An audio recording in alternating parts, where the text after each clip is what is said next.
Hello.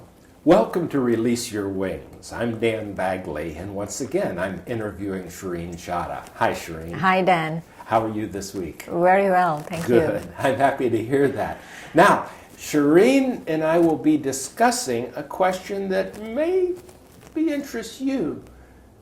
Do you understand yourself? So, our title, Understanding Myself. So what are some of the keys to this? Do we really know ourselves, or do we, as Lily Tomlin says, sometimes I think I'm a figment of my own imagination? You know, thinking of that, I remember an article in The Onion.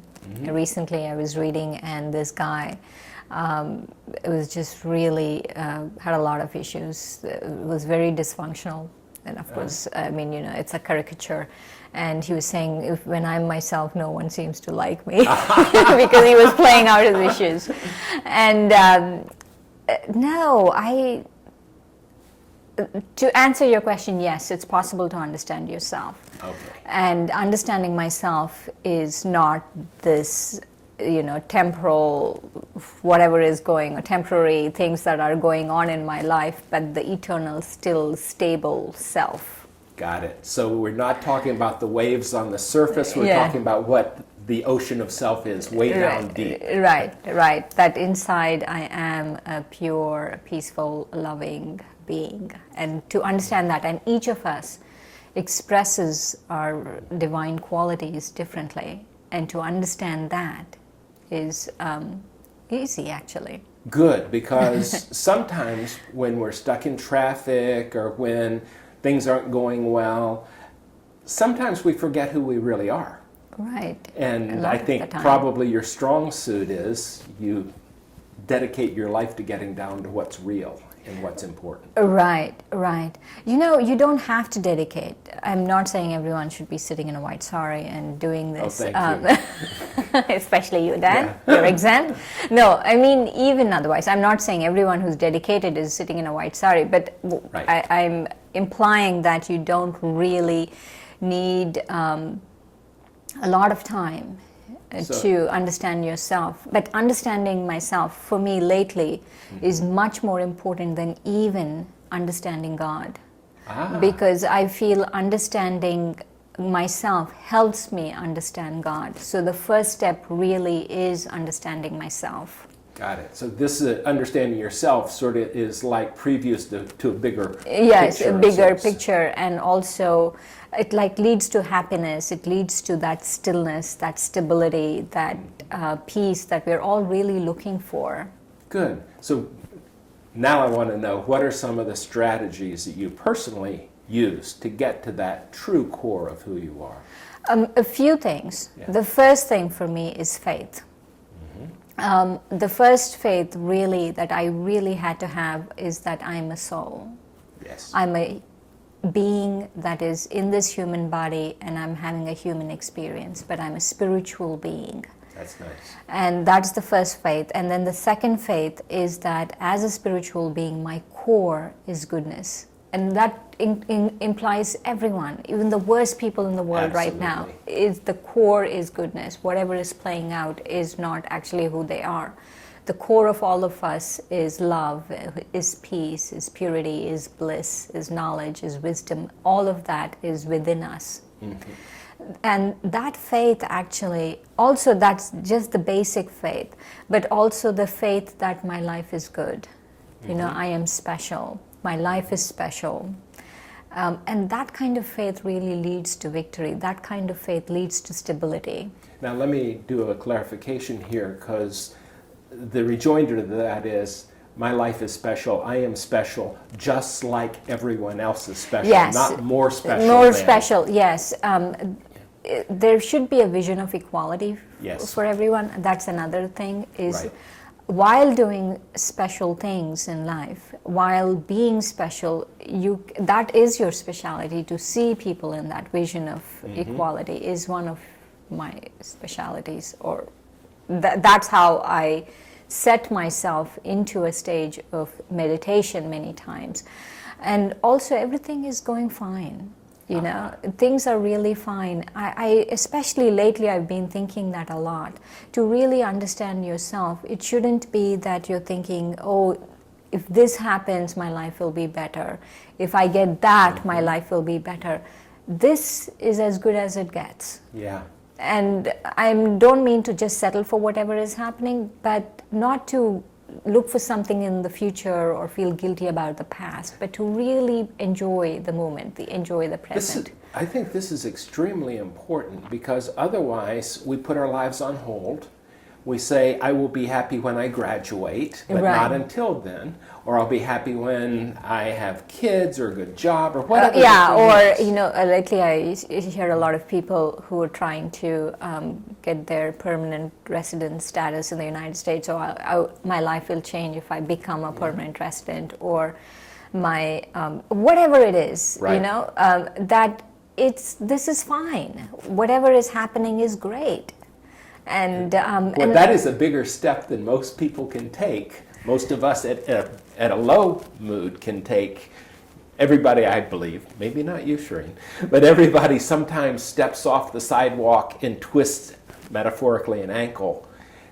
Sometimes we need to just remember that we're not doing this in order to be happy. We can be happy along the way. We can accept the goodness of life, even in the challenge of the tsunami of circumstance. Right. It really is, and my motto in that is, it's perfectly imperfect. I like Everything is perfectly imperfect. Now, in case you're not a regular viewer, let me give you a background on this. I know Shireen well, that's why sometimes I'll clarify what I think I hear her saying.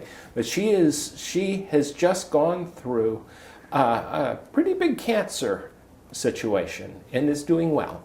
But that perfection that she's talking about is up against some challenges that have been extremely tough. I didn't think so. Well, you just missed all the facts. And that may be the magic in it. Yes, that Seeing the everything is perfection. perfectly imperfect. Everything is perfectly. So that's one of my tenets. I feel that if you hold these tenets, then you'll start understanding yourself. Have faith.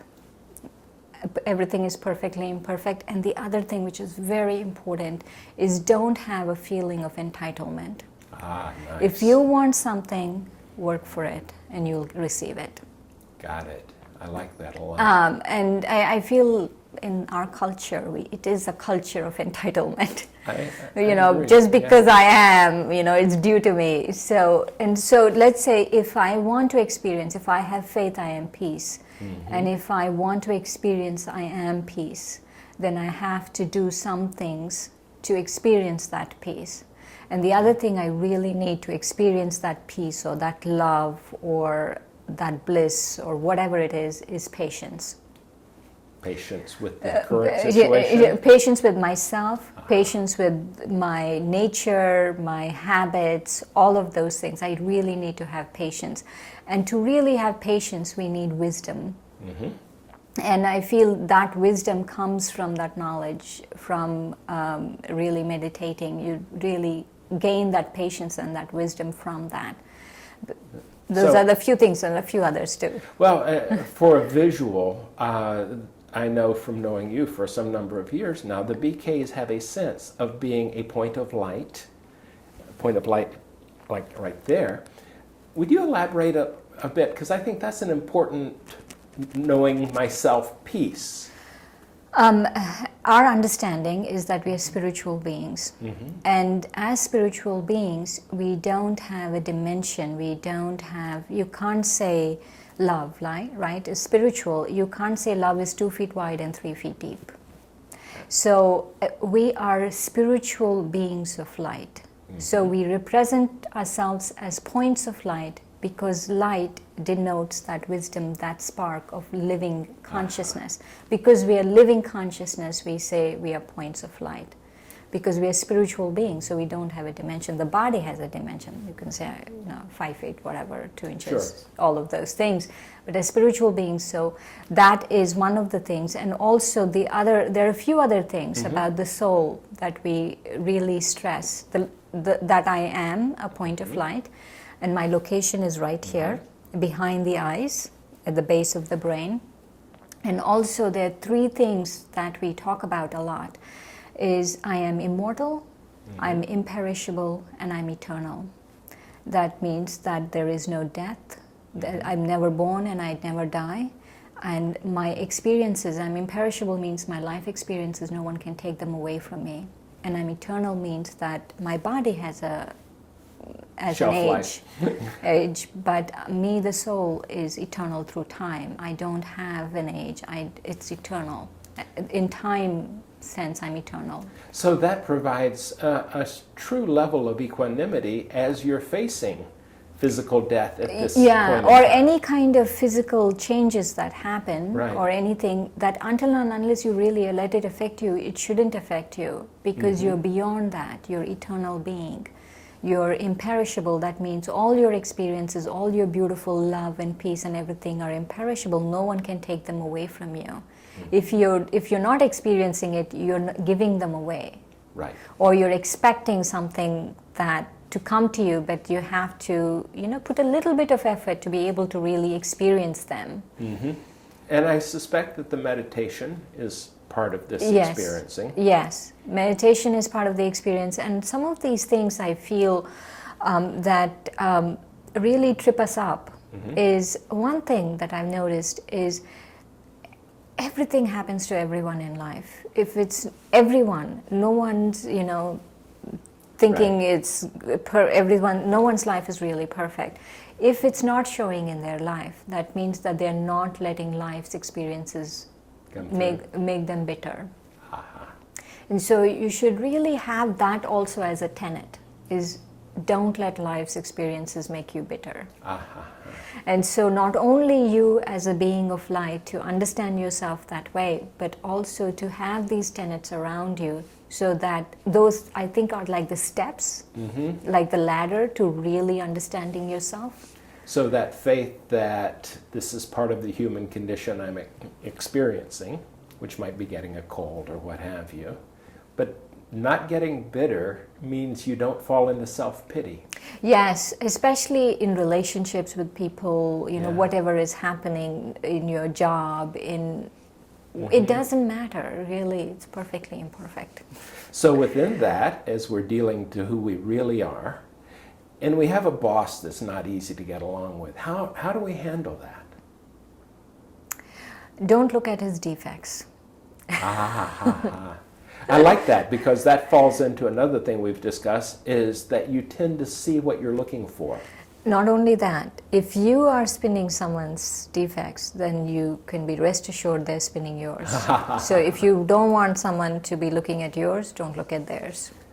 And my experience also is very often we are highly critical of defects that we haven't owned in ourselves, and it's easier to see in other people. Yeah. Procrastination, being hard-headed. Right. But not only that, it's kind of like a downward spiral. I'm looking at their defects and they're looking at my defects. And so if I want the relationship to change, then I need to take ownership, take responsibility, and say, no, I am going to look at all his positive qualities or her positive qualities, and then they'll also start doing the same.